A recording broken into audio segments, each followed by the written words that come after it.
2 minutes pour comprendre, aujourd'hui, viande et cancer. Alors, je suis avec Pierre Joyot, vous êtes co-auteur de la nouvelle révolution alimentaire.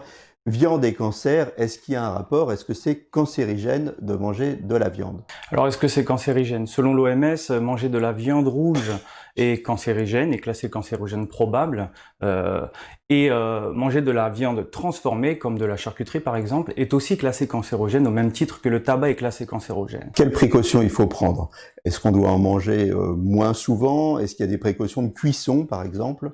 Alors, ce qu'il faut comprendre, c'est qu'est-ce qui est cancérigène dans la viande rouge? Alors, dans la viande rouge, ce qui est cancérigène, ce sont les molécules qui sont fabriquées selon la cuisson. Les hautes températures favorisent la fabrication de certaines molécules, appelées hydrocarbures aromatiques polycycliques et amines aromatiques hétérocycliques. Ce sont deux molécules qui sont cancérigènes. Qu'est-ce qui permet d'inhiber la formation de ces molécules? Ce sont les antioxydants en très grande quantité. Où est-ce que l'on trouve les antioxydants en très grande quantité? Ce sont dans les fruits et les légumes.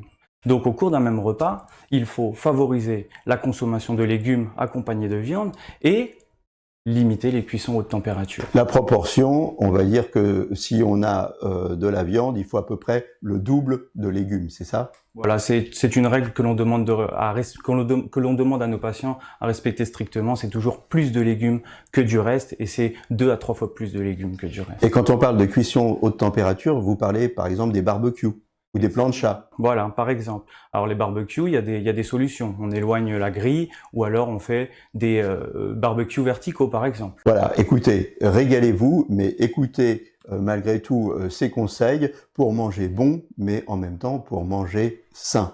À très bientôt et d'ici là, portez-vous bien.